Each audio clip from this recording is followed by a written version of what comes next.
بیت اللہ، حرم کعبہ، خلاف کعبہ، قصوہ یا حج کیا ہے؟ السلام علیکم ناظرین۔ کعبہ عربی میں کعب الرجل، ٹخنے کو کہا جاتا ہے، ٹخنے کی ہڈی کو۔ پنڈلی اور پاؤں کے درمیان جو ابھرا ہوا ایریا ہوتا ہے جسے ٹخنا کہتے ہیں، اس کو کعب الرجل کہا جاتا ہے، جیسا کہ قرآن مجید فرقان حمید میں ہے، اور ٹخنوں تک پاؤں دھو لیا کرو۔ الکعبہ اصل میں ہر اس مکان کو کہتے ہیں جو ٹخنے کی شکل میں یا چکور بنا ہوا ابھرا ہوا ہو، مکعب شکل کا ہو۔ اسی طرح کعب ہر اس لڑکی کو کہتے ہیں جس کا سینہ ابھرا ہوا ہو۔ قرآن مجید فرقان حمید میں ہے، اور ہم عمر نوجوان عورتیں۔ یوں ناظرین، ایک چیز سٹینڈرڈ ہو جاتی ہے، زمین سے ابھری ہوئی چکور یا مکعب شکل کی بلڈنگ کو کعبہ کہا جاتا ہے، اور کعبہ شریف جسے بیت اللہ کہا جاتا ہے، جی بالکل، بیت ایسی جگہ کو کہا جاتا ہے جہاں انسان کا ٹھکانہ ہو،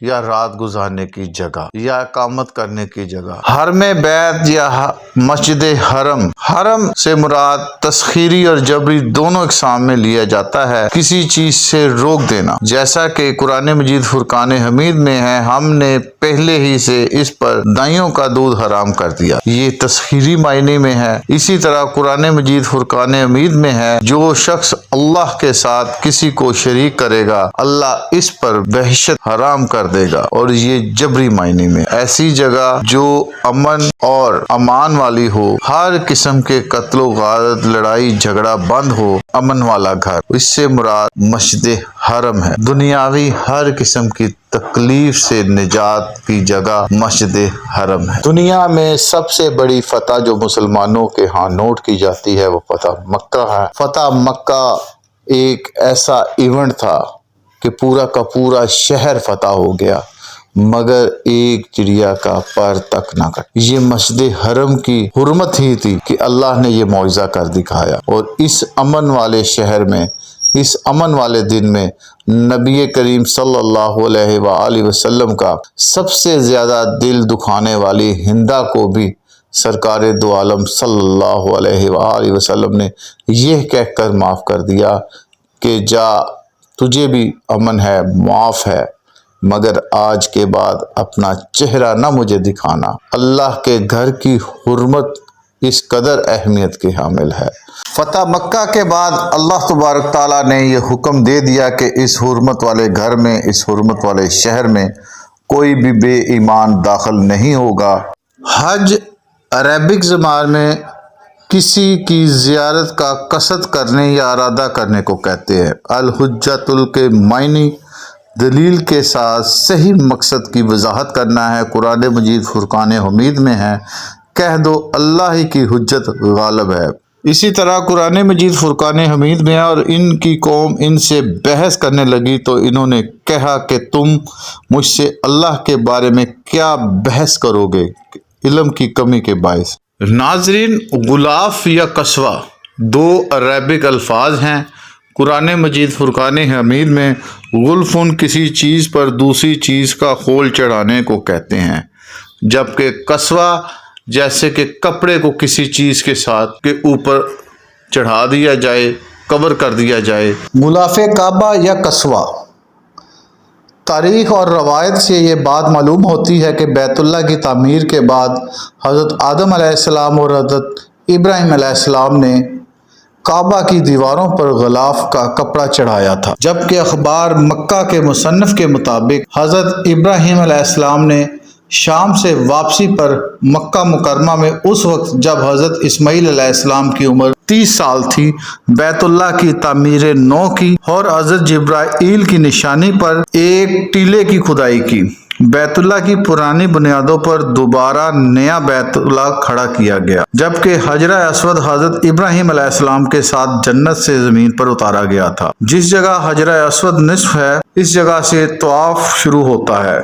ابن حشام کی روایت کے مطابق سب سے پہلے غلاف کعبہ حضرت اسماعیل علیہ السلام نے چڑھایا تھا۔ اس روایت میں نہ تو کوئی وثوق سے دلیل دی جا سکتی ہے اور نہ ہی اس کو جھٹلایا جا سکتا ہے، جبکہ نبی کریم صلی اللہ علیہ وآلہ وسلم کی حدیث مبارکہ پر تمام مورخین کا اتفاق ہے۔ روایت میں ہے کہ ہجرت نبی سے 220 سال قبل یمن کے بادشاہ طبع ابو بکر بن اسد نے بار بار خواب میں دیکھا کہ کعبہ شریف پر کپڑے کا غلاف چڑھا رہا ہے۔ ایک جنگ سے فتح کے بعد جب وہ مکہ مکرمہ کے قریب سے گزر رہا تھا تو آپ کو خواب والی بات یاد آ گئی، تو اس نے یمن کے یمنی کپڑے کا غلاف چڑھایا اور ایک تالا اور چابی ہدیہ کی۔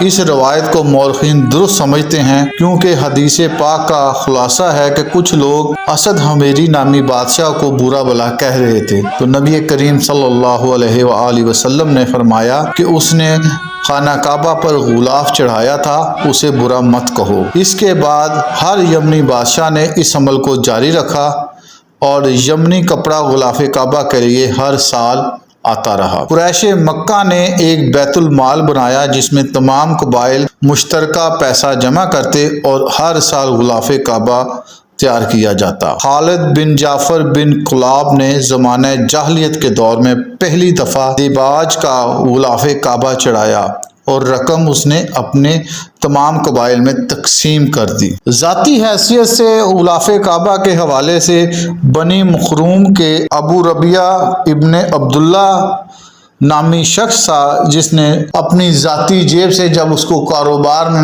بہت منافع ہوا تو اس نے قریش سے کہا کہ ایک سال خانہ کعبہ کو غلاف میں چڑھایا کروں گا اور ایک سال تمام قریش مل کر، اور جب تک وہ زندہ رہا اس نے اسی طرح کیا۔ نبی کریم صلی اللہ علیہ وآلہ وسلم کی دادی نے بھی اپنی جیب سے ایک دفعہ غلاف کعبہ بنا کر نظر کیا تھا۔ قصہ کچھ یوں ہے کہ حضرت عباس رضی اللہ تعالیٰ عنہ اپنے گھر کا راستہ بھول گئے تو ان کی والدہ نے یہ نظر مانی کہ جب میرا بیٹا لوٹ کر گھر آئے گا تو غلاف کعبہ تیار کر کے خانہ کعبہ میں نظر کروں گی۔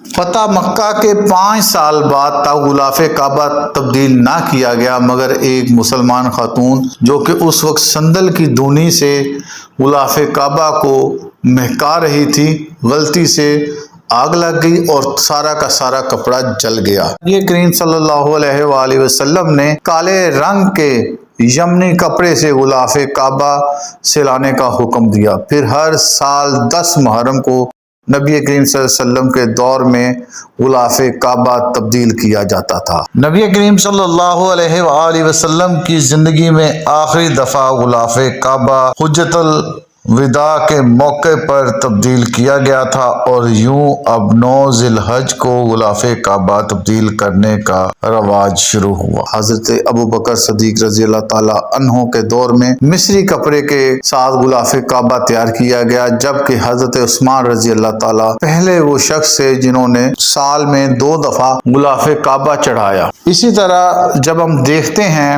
بعد میں تمام خلفائے راشدین کے بعد جب دوسرے مسلم خلفاء آئے، جس میں خلیفہ عبداللہ بن زبیر اور حجاج بن یوسف تھے، انہوں نے دباج کے کپڑے کا غلاف چڑھایا، جبکہ عباسی خلفاء نے 500 سال تک باقاعدہ بغداد سے غلاف تیار کر کے مکہ بھیجا۔ ہارون الرشید نے سال میں 2 مرتبہ جبکہ مامون الرشید نے سال میں 3 مرتبہ غلاف کعبہ چڑھایا۔ مامون الرشید نے سفید رنگ کا جبکہ خلیفہ ناصر العباس نے سبز کلر کا غلاف کعبہ چڑھایا، اور اس کے بعد غلاف کعبہ کے لیے سیاہ رنگ کا ریشمی غلاف تیار کیا، اور یہ روایت اب تک قائم ہے۔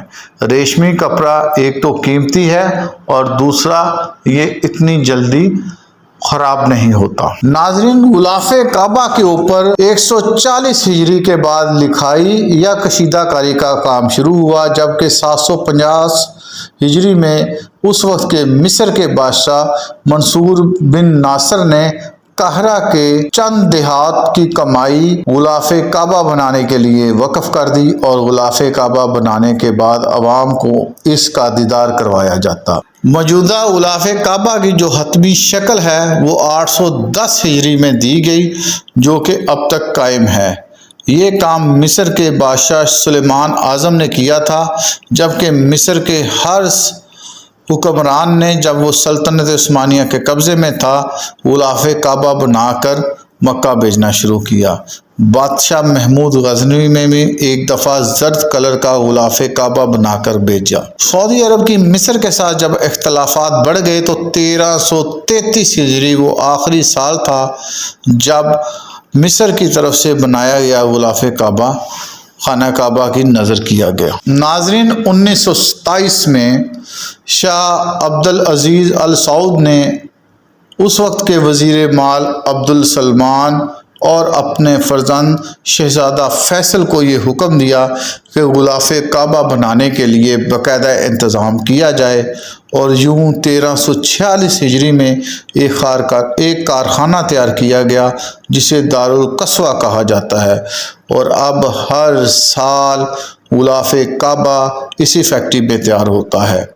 1962 کو حکومت پاکستان کو یہ اعزاز حاصل ہے کہ پاکستان سے غلاف کعبہ بنا کر بھیجا گیا، جبکہ دوسری طرف 1928 میں برصغیر پاک و ہند کے ذمے یہ اللہ تعالیٰ نے شرف دیا کہ علامہ مولانا اسماعیل اور داؤد غزنوی کی قیادت میں غلاف کعبہ تیار کر کے مکہ بھیجا گیا۔